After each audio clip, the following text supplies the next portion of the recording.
Hammaga salom. Turkiya Respublikasi, Turkiya Cumhuriyati Osiyoning janubiy g'arbida va Yevropaning janubiy sharqida joylashgan.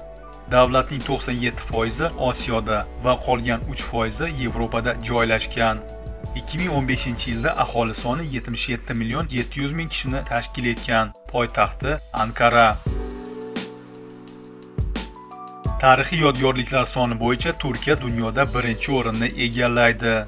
Turkiya hududida 33.400 ta arxeologik yodgorliklar va 440 mingdan ortiq tarixiy arxeologik obyektlar mavjud. Yevropa davlatlarining ichida Turkiyada eng uzoq cho'milish mavsumi hisoblanadi. Turkiyada dunyoning eng zo'r tibbiyot markazlari joylashgan. Masalan, oftalmologiya, ya'ni ko'zni davolash. Bu yerda shifokorlikka 9 yil o'qish kerak bo'ladi. Yevropaning ko'p davlatlaridan va Rossiyadan odamlar tishlarini davolash uchun aynan Turkiyaga kelishadi. Birinchidan arzon, ikkinchidan sifatli. 2012-2013 yillardagi dunyoning eng zo'r oliy o'quv yurtlari reytingida Turkiyaning 5 ta universiteti joy olgan. Turkiya dorixonalarida qon bosimingizni bepul o'lchab berishadi va grippga qarshi bepul emlab qo'yishlari mumkin. 2011 va 2012 yillarning eng zo'r terminal unvonini Turkiyaning Antalya aeroporti egallagan. Rossiyada yiliga aholi jon boshiga 18 litr spirt to'g'ri kelsa, Turkiyada esa bor yo'g'i 1,5 litr.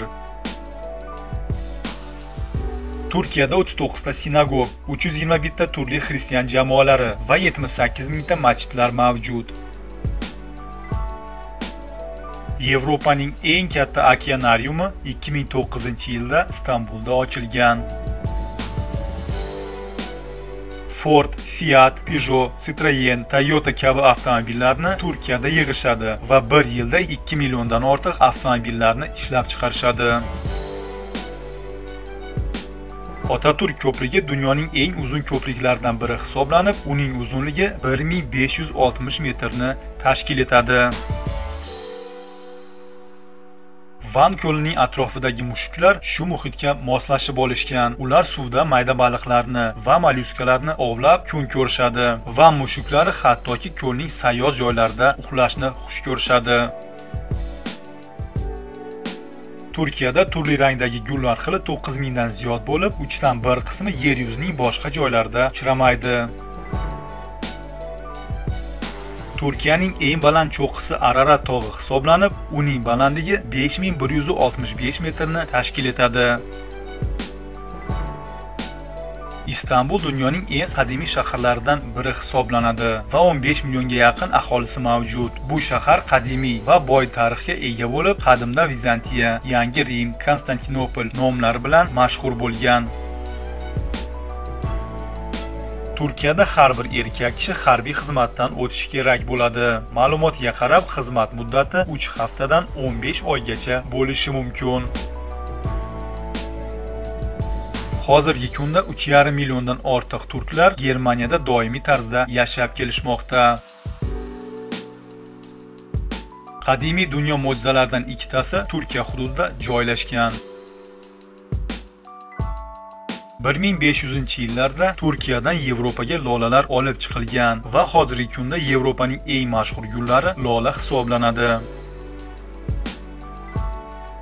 Gladiatorlar qabristoni birinchi bo'lib Turkiyada topilgan. Bu qabristonda 67 ta odamning qoldiqlari topilgan. Rossiyadagi Lukoil zapravkalari Turkiyada ham mavjud. Ularning soni 700 dan ortiq. Turkiya 4 ta dengiz suvlari bilan yuvilib turadi. Ular Qora dengiz, Marmar dengizi, Egey dengizi va O'rta dengiz. O'rmon yong'oqlarini eksport qilish bo'yicha Turkiya dunyoda birinchi o'rinni egallaydi. Statistika hisoblari bo'yicha Turkiyada eng keng tarqalgan ismlar Fatma, Mehmet va Mustafa hisoblanadi. Osman imperiyasining 36 ta podshohi bo'lgan. Ularning ichida eng ko'p farzandlisi Murod 3-chi bo'lib, farzandlar soni 135 kishini tashkil etgan. O'sha biz bilgan latifalar qahramoni mashhur Xo'ja Nasriddin afandi yoki o'zbekcha dialektda aytganda apandi aynan Turkiyada 1208-yilda tavallud topgan. Hozirgi kunda dunyoning eng uzun bo'yli odami Turkiyada yashaydi. Uning ismi Sulton Kösen bo'lib, bo'yi 2 metr 51 santimetrni tashkil etadi va Ginnesning rekordlar kitobiga kiritilgan.